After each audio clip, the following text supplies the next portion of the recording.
Hello everyone, আসসালামু আলাইকুম। It's Marimo from আরহেস স্টাইল। তো আজকে কিন্তু আমি চলে এসেছি চিড়িয়াখানায়। এটা কোথায় জানেন আপনারা? এটা কিন্তু আমাদের বগুড়া চিড়িয়াখানাতে। আমাদের বগুড়া চিড়িয়াখানা কিন্তু মোমোইনে। আর এখানে কিন্তু টিকিটের ব্যবস্থা আছে। আগে 10 টাকা টিকিট ছিল, বাট এখন ঈদের কারণে হয়তো তারা 20 টাকা করেছে।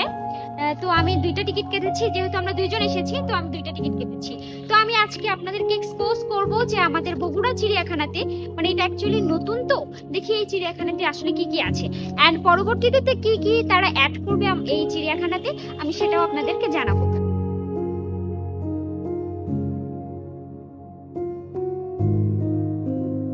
এখানে কিন্তু বেশ কয়েকটা হরিণ আছে, আপনারা দেখতে পাচ্ছেন।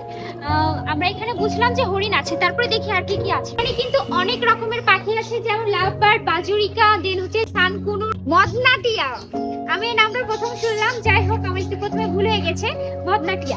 তো আমি একটু পাখিগুলোকে দেখাই। হ্যালো, হচ্ছে যে মনে হয় বাজুরিকা।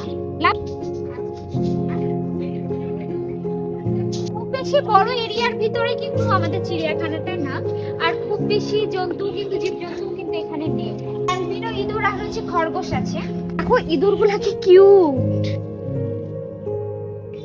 আর এই দেখো খরগোশ গুলো, মাশাআল্লাহ মাশাআল্লাহ। আমি এরকম ইঁদুর কখনোই দেখিনি, সাদা সাদা ইঁদুর, অ্যালবিনো ইঁদুর। আমার সব থেকে মজার বিষয় যেটা মনে হয়েছে সেটা হচ্ছে এখানে কিন্তু পার্সিয়ান ক্যাট, তো চিড়িয়াখানায় রাখা মনে হয় সব চিড়িয়াখানায় কখনোই রাখে না, বাট আমি ফার্স্ট টাইম দেখলাম এখানে Persian cat plus Persian dog. এখন কিন্তু বাংলাদেশে খুবই ভাইরাল হচ্ছে রাসেলস ভাইপার সাপ। তো আমরা কিন্তু বগুড়া চিড়িয়াখানায় এই সাপটা দেখতে পাচ্ছি। আপনারা কি দেখতে চান? তাহলে চলুন দেখাই। এটা কিন্তু আবার রাসেলস ভাইপার ভাইবেন না সবাই, এটা কিন্তু আসলে অনেক বড় একটা অজগর সাপ। তো আমরা বগুড়া চিড়িয়াখানায় কিন্তু সাপটাও দেখতে পাইলাম। হ্যালো, কেমন আছো তোমরা? আমাকে কেমন লাগছে দেখতে বলো? তোমাদের কি ক্ষুধা পেয়েছে? এখানে কিন্তু বেশ কয়েকটা বানর আছে, অ্যান্ড এর পাশে হনুমানও আছে বেশ কয়েকটা, তারপরে অনেকগুলো ঈগল পাখিও আছে। আমরা যখন গিয়েছিলাম তখন ঈগল পাখিদেরকে খাবার দিচ্ছিল। আসলে বেশ কয়েকটা ঈগল পাখি ছিল, তারা খুব উড়াউড়ি করতেছিল। এখানটা ছোট হলেও মোটামুটি অনেক জীবজন্তু পশু পাখি নিয়ে আসছে তারা। নেক্সট টাইম আরো অনেক কিছু নিয়ে আসবে। আগে আমরা কি করতাম, ময়ূরের যে পাখা ওগুলা কিন্তু আমরা বইয়ের ভিতরে রেখে দিতাম আর ভাবতাম যে বাচ্চা হবে। আর হচ্ছে ওই যে পেন্সিল, আমরা হচ্ছে যে শার্প করার পরে পেন্সিলের যে আবর্জনা বেরোতো সেগুলো ভিতরে ভিতরে রেখে ভাবতাম যে ময়ূর বাচ্চা দিবে। কিন্তু আসলে এটা ছোটবেলার একটা ড্রিম ছিল। বাট দেখেন ময়ূর কিন্তু দেখতে সত্যিই খুব সুন্দর। এখানে কিন্তু বেশ কয়েকটা ময়ূর আছে, এটা মনে হয় বাচ্চা।